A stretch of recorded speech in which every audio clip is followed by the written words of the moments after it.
नमस्कार दोस्तों, स्वागत है आपका हमारे YouTube चैनल जीके ट्रैकर पे। देखिए फ्रेंड, आज के वीडियो में हम बात करेंगे जो हमारी एक सीरीज़ है टॉप जीके एमसीक्यू सीरीज़। इस सीरीज़ की आज हम 245वीं क्लास यहाँ पे कवर करेंगे। जैसा आप जानते हैं, इस सीरीज़ में आपको जीके के प्रीवियस ईयर क्वेश्चन यहाँ पे देखने को मिलते हैं पूरी डिटेल के और पूरी एक्सप्लेनेशन के साथ, जिससे आपकी प्रैक्टिस भी अच्छे से होती रहे और आपका साथ साथ में रिवीजन भी यहाँ पे चलता रहे, क्योंकि हर टॉपिक से आपको यहाँ पे सवाल देखने को मिल जाता है। अगर आपने इस सीरीज़ की पिछली क्लासेस को नहीं देखा है तो आप उनको प्लेलिस्ट में जाके देख सकते हैं। तो चलिए दोस्तों, आज की वीडियो को स्टार्ट करते हैं। आज का हमारा पहला सवाल है, निम्नलिखित घटनाओं को कालक्रम अनुसार व्यवस्था करें। यानी इनको व्यवस्थित करना है, जिस काल में ये घटी, जो पहले घटी उसको पहले रखना है और उसी क्रम में आपने लगाना है। पहले इन प्रमुख युद्धों के वर्षों को लिख लेते हैं। जो पहला सिख युद्ध हुआ था, आंग्ल सिख युद्ध हुआ था, यह 1846 के आसपास हुआ था। ठीक है, जो पहला आंग्ल सिख युद्ध हुआ। ठीक है, जो पहला आंग्ल अफगान युद्ध हुआ, ये आपके 1839 में शुरू हुआ था, 42 तक चला था। ठीक है, पहला आंग्ल बर्मा युद्ध की बात करें, ये आपके 1824 में शुरू हुआ और 26 में जाकर ख़त्म हुआ। और तीसरे मराठा युद्ध, जो आंग्ल मराठा युद्ध था, इसकी बात करें, ये आपके 1817 में शुरू हुआ और 19 में जाकर ख़त्म हुआ। आपको क्रम में लगाना है, सबसे पहले आंग्ल मराठा युद्ध तीसरा वाला, फिर पहला आंग्ल बर्मा युद्ध, फिर अफगान युद्ध और अंत में पहला आंग्ल सिख युद्ध। तो 4 3 2 1 आपका सही क्रम यहाँ पर बना। इस प्रकार के युद्ध आपसे पेपर में कई बार बने हैं और आगे भी कई बार बन सकते हैं। अगला, राज्य लोक सेवा आयोग के सदस्यों को निम्न में से किसके द्वारा निष्कासित किया जाता है। देखिए, जो राज्य लोक सेवा आयोग के सदस्य होते हैं, अध्यक्ष होते हैं, इनकी नियुक्ति के बारे में, ये अपना त्यागपत्र किसको देते हैं उसके बारे में, और इनको बर्खास्त यानी निष्कासित कौन करता है, इसके बारे में सवाल आता है। जो राज्य लोक सेवा आयोग के सदस्य होते हैं, अध्यक्ष होते हैं, इनको नियुक्त राज्यपाल करता है। ठीक है, ये लोग अपना त्यागपत्र राज्यपाल को ही देते हैं। लेकिन अगर बात इनको हटाने की, इनको निष्कासित करने की या बर्खास्त करने की होगी, तो बर्खास्त करने का काम राष्ट्रपति करता है। यहाँ पे सही उत्तर होगा ऑप्शन बी। ठीक है, तो नियुक्त राज्यपाल त्यागपत्र भी अपना ये राज्यपाल को ही देते हैं, लेकिन हटाने का या बर्खास्त करने का जो अधिकार है वो राष्ट्रपति का है। अगला, निम्न में से कौन उत्पादन के 4 प्रमुख कारक हैं। तो उत्पादन के 4 प्रमुख कारक इनमें से कौन कौन से हैं। देखिए, उत्पादन के कारक यानी कि ऐसी चीज़ें जिससे हमें किसी भी उत्पादन में मदद मिलती है, जो हमें किसी भी सामान या सेवा को बनाने में मदद करती है। इकोनॉमिक्स में 4 मुख्य कारकों को उत्पादन के लिए उत्तरदायित्व माना गया है। 4 महत्वपूर्ण कारक हैं, जिसमें सबसे पहला है आपका भूमि। भूमि के बाद आता है श्रम, यानी लोगों के द्वारा की गई मेहनत जो उत्पादन में लगती है। तीसरा है इसमें पूंजी, पूंजी भी लगेगी, और उसके बाद है संगठन, उसको सही से प्रबंधन उसका करने के लिए। तो भूमि, श्रम, पूंजी और संगठन, ये 4 प्रमुख कारक हैं उत्पादन के किसी भी वस्तु या सेवा के। ठीक है, किस विद्वान ने बिंदुसार को 16 राज्यों का विजेता बताया था। देखिए, बिंदुसार जो था ये एक मौर्य शासक था। ठीक है, चंद्रगुप्त मौर्य के पुत्र थे और अशोक के पिता थे। ठीक है, बिंदुसार को 16 राज्यों का विजेता कहा गया है, 16 राज्यों का सम्राट कहा गया है तारानाथ जो विद्वान थे, बौद्ध विद्वान थे, इनके द्वारा। ऑप्शन सी सही आंसर हो जाएगा। ठीक है, क्वेश्चन आएगा कौन से ये विद्वान हैं, तो बौद्ध धर्म से इनका संबंध था, एक प्रसिद्ध बौद्ध विद्वान थे, इन्हीं के द्वारा बिंदुसार को 16 राज्यों का विजेता कहा गया, इनके ग्रंथ में, जिसका नाम है भारत में बुद्धिज्म, यानी भारत में बुद्धिज्म का इतिहास। ठीक है, अगर हम बिंदुसार की बात करते हैं, बिंदुसार को लेकर के और कौन कौन से सवाल आपसे बन जाते हैं। बिंदुसार का जो कार्यकाल था वो 289 ईसा पूर्व से लेकर के 273 ईसा पूर्व तक था। ठीक है, यह किस संप्रदाय का अनुयायी था, क्वेश्चन आता है, तो बिंदुसार आजीवक संप्रदाय के अनुयायी थे। ठीक है, बिंदुसार को जैन ग्रंथों में क्या कहा गया है? जैन ग्रंथों में इन्हें सिंहसेन कहा गया है और वायु पुराण में भी इनका नाम है जिसमें इन्हें भद्रसार कहा गया है। ठीक है। यूनानी लेखों में बिंदुसार के लिए अमित्रघात शब्द का इस्तेमाल किया गया है। अमित्रघात यानी कि शत्रुओं का नाश करने वाला। ये किसके लिए कहा गया है? बिंदुसार। ठीक है। आप सभी जानते हैं जो सेल्यूकस निकेटर था उसका एक राजदूत था मेगास्थनीज। ये किसके दरबार में आया था? चंद्रगुप्त मौर्य के दरबार में। चंद्रगुप्त मौर्य के बाद बिंदुसार के दरबार में भी एक विदेशी राजदूत आया था जिसका नाम पूछा जाता है। उसका नाम था डायमेकस। डायमेकस को मेगास्थनीज का उत्तराधिकारी ही माना जाता है मौर्य दरबार में। ठीक है। ये जो डायमेकस था ये सीरिया के शासक एंटियोकस का राजदूत था। ठीक है। बिंदुसार के ही काल में जो उस समय का प्रसिद्ध केंद्र था शिक्षा का, तक्षशिला, यहां पर विद्रोह होता है। इस विद्रोह को दबाने के लिए पहले सुशीम को भेजा जाता है और बाद में इसे अशोक के द्वारा दबाया जाता है। ठीक है। सामुदायिक विकास कार्यक्रम की शुरुआत किस पंचवर्षीय योजना के दौरान की गई थी? देखिए, सामुदायिक विकास कार्यक्रम, इसकी शुरुआत जो देश के पहले प्रधानमंत्री थे जवाहरलाल नेहरू, उन्होंने 2 अक्टूबर 1952 को करी थी। ठीक है। जो सामुदायिक विकास कार्यक्रम है इसे 1952 में शुरू किया गया।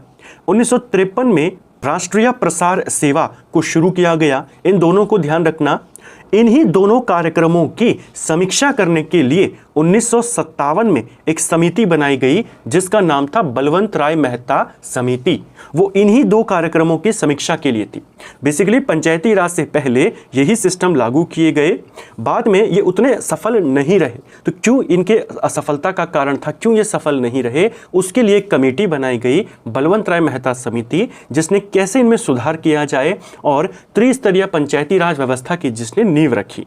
तो पंचायती राज व्यवस्था की जो शुरुआत होती है वो इसी कार्यक्रम से होती है जिसे 1952 में शुरू किया गया था। कौन सी पंचवर्षीय योजना के दौरान? पहली पंचवर्षीय योजना के दौरान। एक पेपर में सवाल आया था कि 1952 में शुरू किए गए सामुदायिक विकास कार्यक्रम का विचार किस देश से लिया गया है? ये रूस से लिया गया था। ठीक है। भारत में किसी राज्य को विशेष राज्य का दर्जा किस फॉर्मूले के आधार पर दिया जाता है? आप जानते हैं कुछ राज्यों को विशेष राज्य का दर्जा प्राप्त है, खासकर जो हिमालयी राज्य हैं जैसे हिमाचल, उत्तराखंड, जम्मू कश्मीर, और जो हमारे उत्तर पूर्व के नॉर्थ ईस्ट के राज्य हैं, मिजोरम हो गया, मणिपुर हो गया, वहाँ के जो 8 राज्य हैं। पहले क्या था, संविधान में ऐसी कोई व्यवस्था नहीं थी कि किस राज्य को विशेष राज्य का दर्जा दिया जाएगा, किस राज्य को नहीं दिया जाएगा।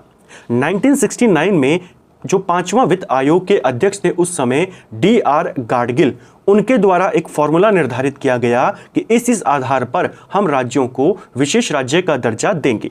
यह निर्धारित हुआ था 1969 में और फॉर्मूला था गाडगिल फॉर्मूला। ठीक है। इसके माध्यम से उस समय असम को, नागालैंड को, जम्मू कश्मीर को विशेष राज्य का दर्जा दिया गया। इन्होंने क्या रखी बातें फॉर्मूले में? आर्थिक पिछड़ापन हो, वहाँ की जो भौगोलिक स्थिति है वो असामान्य तौर पर हो और वहाँ पर कई सारी सामाजिक समस्याएं भी मौजूद हों। ठीक है। तो ये कुछ आधार वहाँ पर बनाए जिस आधार पर किसी भी राज्य को विशेष राज्य का दर्जा प्रदान होता है। ठीक है। अगला, रेशम बुनकरों की श्रेणी की जानकारी निम्नलिखित किस शिलालेख में मिलती है? देखिए, रेशम बुनकरों की श्रेणी का मतलब कि रेशम बुनकरों के एक वर्ग, एक समूह की जानकारी हमें किस शिलालेख में मिलती है, जिस समय ये पता चलता हो कि ये विशेष वर्ग या ये विशेष स्थान के लोग रेशम बुनकरों से संबंधित थे, बुनकरी का काम करते थे। ये हमें मिलता है दशपुर शिलालेख से। ऑप्शन ए सही आंसर होगा। जो दशपुर शिलालेख है ये हमें मध्य प्रदेश के मंदसौर से मिला है और इसे मंदसौर शिलालेख भी कहते हैं। तो इसका जो फेमस नाम है वो मंदसौर शिलालेख है। ज्यादातर आपको यही देखने को मिलता है, ध्यान रखेंगे। गुप्त काल का इस शिलालेख को माना जाता है। इस शिलालेख में गुप्त काल के रेशम बुनकरों के एक समुदाय, एक श्रेणी श्रीमाल्या जाति का उल्लेख मिलता है कि इनका संबंध किससे था? रेशम बुनकरी से था। और ये लोग कहाँ रहते थे? मंदसौर में रहते थे। ठीक है। जो गुप्त शासक थे कुमारगुप्त 5वीं शताब्दी में, उनका यह शिलालेख माना गया है। ठीक है। अगला, निम्न में से कौन सा कथन पृथ्वी की गति के संदर्भ में सत्य है? चलिए देखते हैं। पहला, पृथ्वी के अपनी धुरी पर पश्चिम से पूर्व घूर्णन करने के कारण मौसम परिवर्तन होता है। देखिए, जो पृथ्वी है अपनी धुरी पर घूमती है और घूमने की वजह से क्या मौसम परिवर्तन होता है? पहला वाला गलत हो जाएगा। अपनी दूरी पर घूमने की वजह से दिन और रात होते हैं, मौसम परिवर्तन नहीं होता। मौसम परिवर्तन पृथ्वी जब सूर्य के चारों ओर घूमती है और अपनी एक्सिस पर जो पृथ्वी 23.5 डिग्री झुकी हुई है उस कारण से होता है। ठीक है, तो धुरी पर घूमने से नहीं, सूर्य के चारों ओर जो वो घूमती है उस वजह से मौसम परिवर्तन होता है और झुकने के कारण। ठीक है, तो पहला वाला गलत है। दूसरा, पृथ्वी के सूर्य के चारों ओर चक्कर लगाने के कारण धरती पर रात दिन होते हैं, यह भी गलत है। ये वाला जो सूर्य के चारों ओर चक्कर लगाती है इस वजह से मौसम परिवर्तन होता है, ना कि दिन रात। सेकंड वाला भी गलत है, ऑप्शन डी सही उत्तर होगा। ठीक है, अगला, विशेष आर्थिक क्षेत्र नीति यानी सेज पॉलिसी किस वर्ष लाई गई थी? तो देखिए, जो स्पेशल इकोनॉमिक जोन होता है सेस, ये क्वेश्चन पेपर में बना था उत्तराखंड में, इसे किस देश से लिया गया है? इसे हमने चीन से लिया है। ठीक है, इसे कब लागू किया गया, कब यह योजना लाई गई, ये नीति लाई गई? सन 2000 में लाई गई। ऑप्शन ए सही आंसर होगा। एक ऐसा क्षेत्र जहां पर मुक्त व्यापार होता है, यानी फ्री ट्रेड वहां पर किया जाता है, टैक्सेस बहुत कम होते हैं या बिल्कुल ही नहीं होते। इसका उद्देश्य निवेश को बढ़ाना और रोजगार को और ज्यादा तीव्र करना, उसको और ज्यादा पैदा करना, यह होता है सेज। ठीक है, सेज से पहले भारत में ईपीजेड था, यह भी क्वेश्चन बनता है। ईपीजेड यानी एक्सपोर्ट प्रोसेसिंग जोन, भारत का पहला एक्सपोर्ट प्रोसेसिंग जोन जो था 1965 में कांडला बंदरगाह को बनाया गया था। ठीक है, न केवल भारत का बल्कि एशिया का। बाद में इस ईपीजेड को सेज के माध्यम से रिप्लेस कर दिया गया। ठीक है, अगला, संघ लोक सेवा आयोग राज्य की आवश्यकताओं की पूर्ति के लिए सहमत हो सकता है। देखिए, जो यूपीएससी होता है, संघ लोक सेवा आयोग होता है, अगर कोई राज्य अपनी आवश्यकताओं की कुछ उसकी डिमांड्स हैं जो वो यूपीएससी से मांग करता है, किसी एग्जाम को लेकर के या किसी चीज़ प्रॉब्लम को लेकर के, यूपीएससी क्योंकि वो संघ का है, लेकिन राज्यों के लिए तो राज्यों के यूपीएससी होते हैं, राज्यों के अपने वहाँ पर कमीशंस होते हैं। लेकिन अगर कोई राज्य अपनी आवश्यकताओं की पूर्ति संघ लोक सेवा आयोग से करवाना हो तो इसके लिए क्या आवश्यक है? इसके लिए राज्यपाल के द्वारा मांग करी जाएगी, राष्ट्रपति अगर सिफारिश वहां पर कर दे, राष्ट्रपति अपनी संस्तुति प्रदान कर दे, उसके बाद यूपीएससी उस राज्य में उनके अकॉर्डिंग एग्जाम को कंडक्ट कर सकता है। ठीक है, तो भारत का जो संविधान है उसमें आर्टिकल 315 यूपीएससी से रिलेटेड है।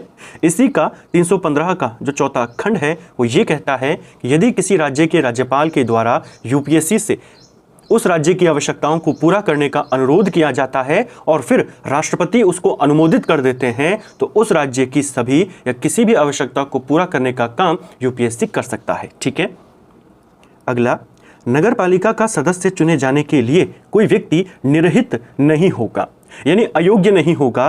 किस एज पर? नगर पालिका का या पंचायतों का अगर कोई व्यक्ति सदस्य बनता है, चुनाव लड़ता है, तो न्यूनतम आयु वहां पर 21 है। तो जिसकी आयु 21 वर्ष है, इस एज पर वो डिस्क्वालीफाई नहीं होगा।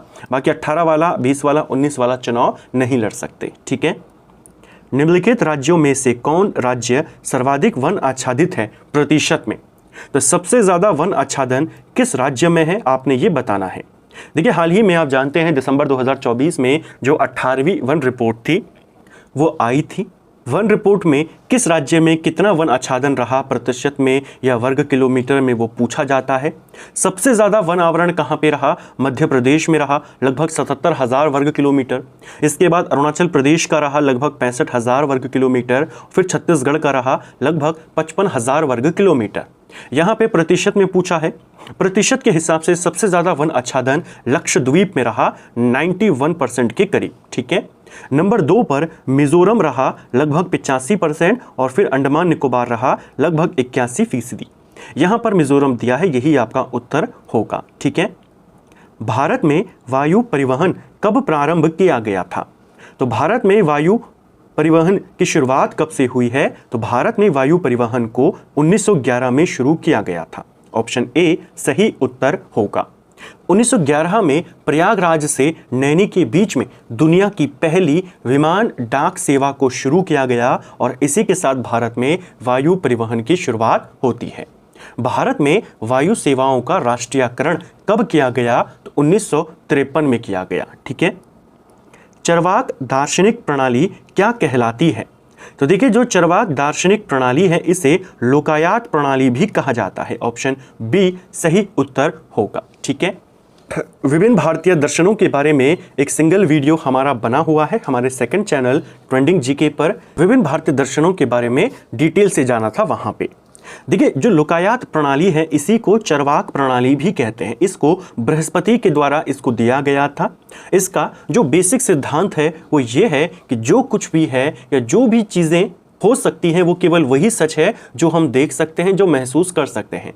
इसमें पुनर्जन्म की मान्यता या उसके बाद मोक्ष की मान्यता ऐसा कुछ नहीं था। इसमें यही था कि व्यक्ति जब तक जीवित है उसे तभी तक चीज़ों को सत्य मानना चाहिए और जीवन का जो अंत है वो मृत्यु के साथ ही हो जाता है। ठीक है, खाओ पियो और मस्त रहो, यह सिद्धांत भी इसी प्रणाली से, इसी दर्शन से आया है। ठीक है, कुव्वत उल इस्लाम मस्जिद तथा अढ़ाई दिन का झोपड़ा क्रमशः कहाँ पर स्थित है?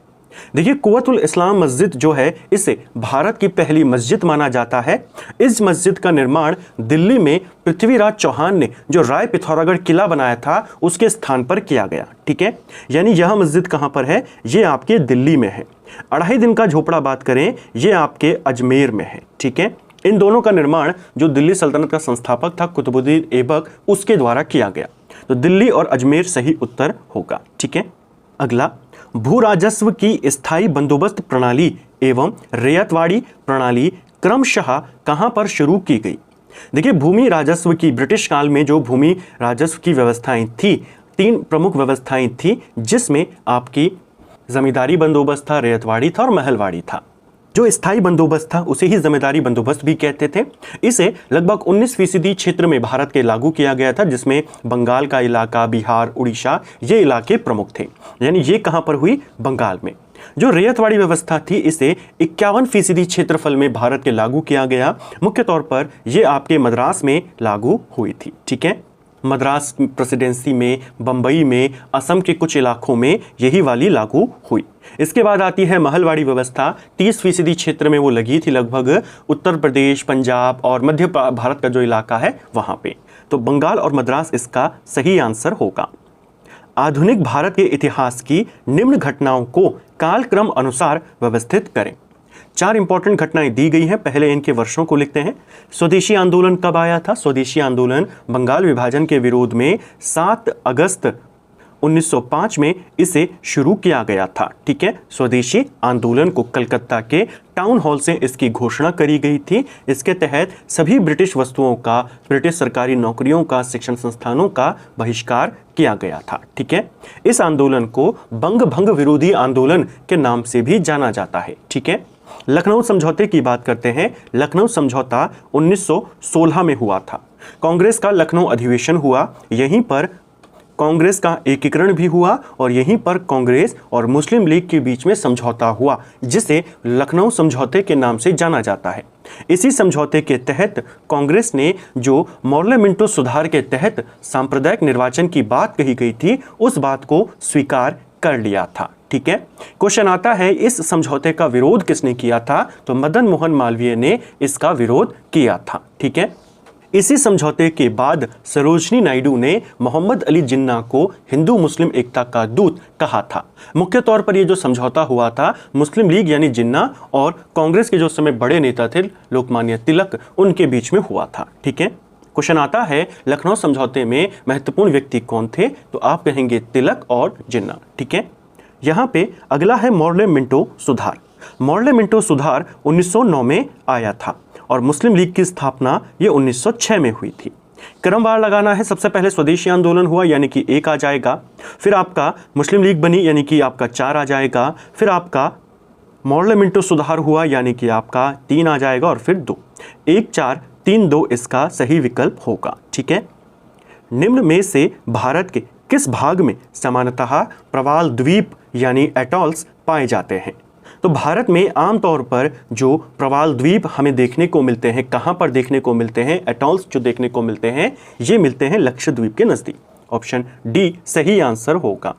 देखिए, लक्षद्वीप जो है यह कई सारे छोटे छोटे प्रवाल द्वीपों के द्वारा बना हुआ है। कई सारे छोटे छोटे आइलैंड यहाँ पर हैं जो क्या है? अपने आप में प्रवाल द्वीप है। ठीक है, यानी मूंगा की चट्टाने हैं, कोरल रीफ से ये बनते हैं ये वाले द्वीप। ठीक है, क्वेश्चन एक पेपर में आया था, अटॉल्स का आकार कैसा होता है? आमतौर पर ये गोलाकार होते हैं। ठीक है, अगला, निम्न में से किस ग्रंथ में वर्णित है कि चंद्रगुप्त मौर्य ने अपने जीवन के अंतिम दिनों में जैन धर्म को स्वीकार कर लिया था?